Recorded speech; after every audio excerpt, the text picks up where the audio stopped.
Good morning. So I've got the next installment for you of It Was Dusk. Taking up from where we left off yesterday. The day I walked around and round and looked in, I couldn't see you because you were on the couch. But I could see what you were watching. It was the Weather Channel. I stood there for about 5 whole minutes waiting to see if you had changed it from some tearjerker movie. But you hadn't. And I must confess, I did that one more time. It was the Farm Channel that night, training donkeys. Sarah felt very confused. Who was this guy to poke his nose into her private life? Some nerve.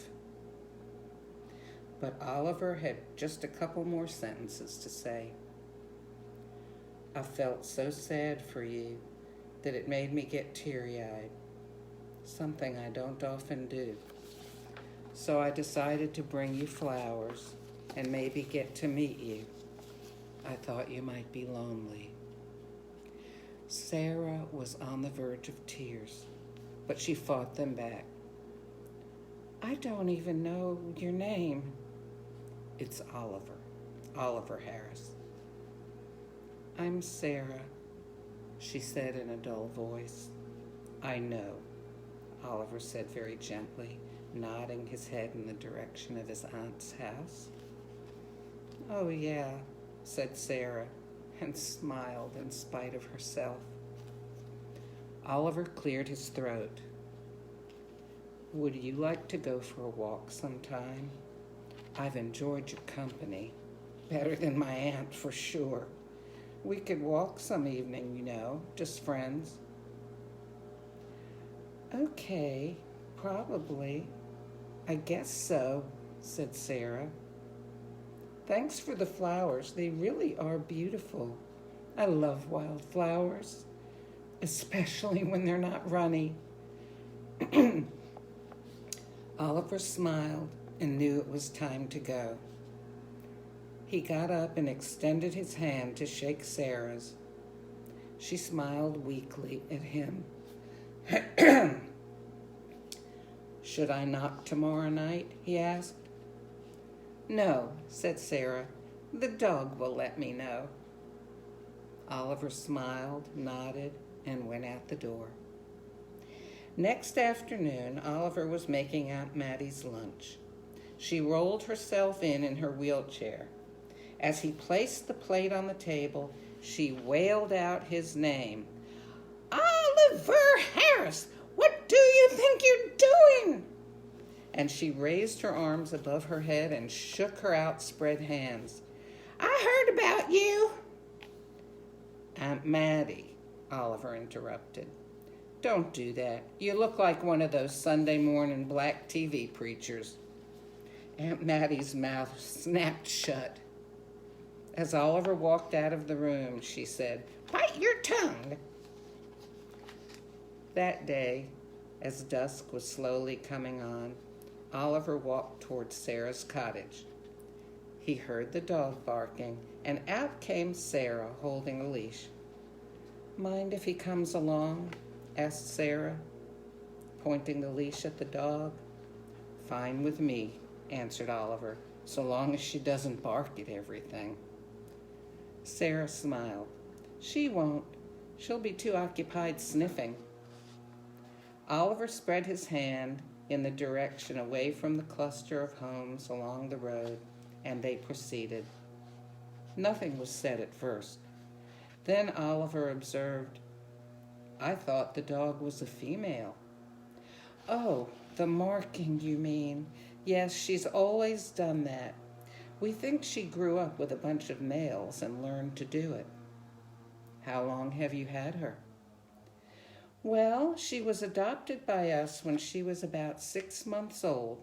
We're not really sure of her age. She was found in a dump with mange, heartworms, and a litter of puppies. The doctor they took her to thought she had so much potential for a good pet that he treated her at his own expense for 2 months. You know, they usually euthanize dogs with heartworms. Sarah looked lovingly at her dog. Wow, that's some story. So about how old is she? Oliver asked. By now, she's getting on around 10, I'd say, and pretty much going strong. Oh, look, Tula's coming too.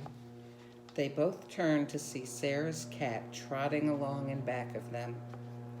That's an interesting name, Tula. Yes, said Sarah. My youngest named her after a character in a movie. That was a long time ago, too. Well, maybe 5 years anyway. Oliver said, I saw that cute little cottage you have for the cat. Did you make it? Oh, no, Sarah answered. The year we got the cat, I bought the cottage from an outdoor cat and dog place on the internet. It was a birthday present for my daughter. I'm allergic to cats. Since Tula had to stay outside, I thought my daughter would like the idea of her having a special home. The cat can look into the house from her little house or look out into the yard. My daughter loved it. Oliver pointed to Spotsy.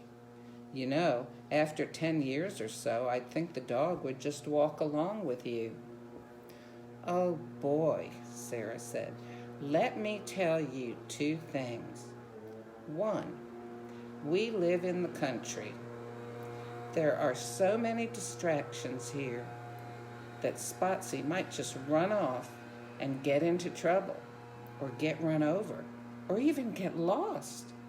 You know, even the best trained dogs can get distracted. And she is not the best trained dog. She is very spoiled, however. Sarah smiled and gave her head a quick nod as if to say, That's that. Oliver just laughed. Okay, you said 2 things. What's the second? Sarah said, Let me preface this with a little story. One time my son was visiting his aunt and uncle who lived in the country. Much more country than here. Well, they had a great big hound dog named, of all things, Sal. Oliver interrupted. Wait a minute. Sal sounds like a pretty country name for a hound.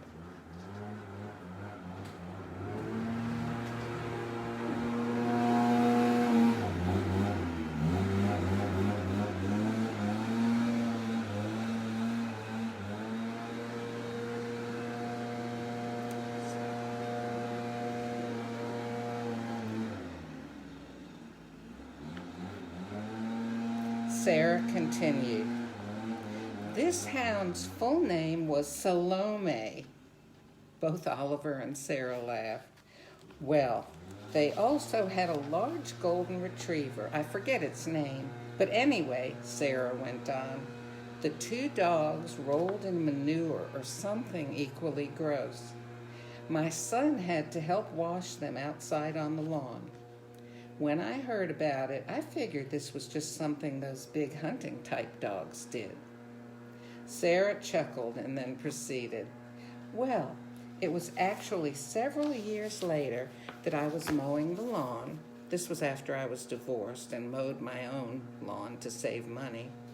I let the dog out while I mowed. And there she was, rolling and rolling in ecstasy in one certain spot. I figured must be something about the clumped up, newly mown grass heating up in the sun or something. Sarah stopped and looked right at Oliver. Wrong! Oliver looked at her wide-eyed, but had a grin on his face, already suspecting the end to the story. There was a dead bird in the process of decomposing, and Spotsy was being very careful to roll and roll repeatedly over that bird with the greatest accuracy and delight. I wasn't sure this was the case, actually, until I smelled her later. I remember there was the oddest odor on her back. It wasn't bad unless you put your nose right by her. So at the time, I let her be. I figured it must not have been from the bird, or it would be worse. Then I went out and smelled around where I had noticed the bird was. It did seem pretty bad, pretty horrible actually. So I remember I came back in and was watching TV on the couch next to Spotsy. After a while, she began to radiate an odor, the same dead bird odor. Finally, I realized I could not leave her as she was, so I bathed her.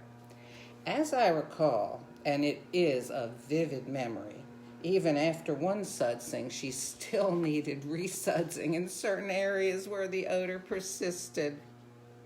Oh my gosh, it was awful. I finally got her to where she was acceptable, but from then on, I watched her carefully if I let her out in the yard, and I always keep her on a leash when we walk. What with cows, horses, goats, donkeys, chickens, and who knows what else around here, I don't need a repeat performance. By this time, Oliver was laughing steadily. You know, he said, somehow I can just see it. I can imagine Spotsy, you, oh. And he laughed some more. Now, they were almost back to Sarah's cottage, and Oliver said to her, I've walked this route for quite a while now, and it's been weeks since I've gotten out of breath, but tonight, with all this laughing. Sarah smiled and put out her hand to shake his and said, well, I'm glad to have added to your aerobic workout. Oliver nodded and said, tomorrow? Okay, said Sarah, and she and her pets walked towards her cottage. When Oliver walked into Aunt Mattie's house, she was waiting for him and shaking her head. Oliver said, she's a delightful person, Aunt Mattie. Too bad you haven't gotten to know her. Pish, pash, replied Aunt Mattie, and rolled herself away in her wheelchair. And I will continue tomorrow. Sorry for the disturbance of the people working on the yards. They shouldn't be here tomorrow. I hope you're enjoying it. Let me know. Thanks for listening.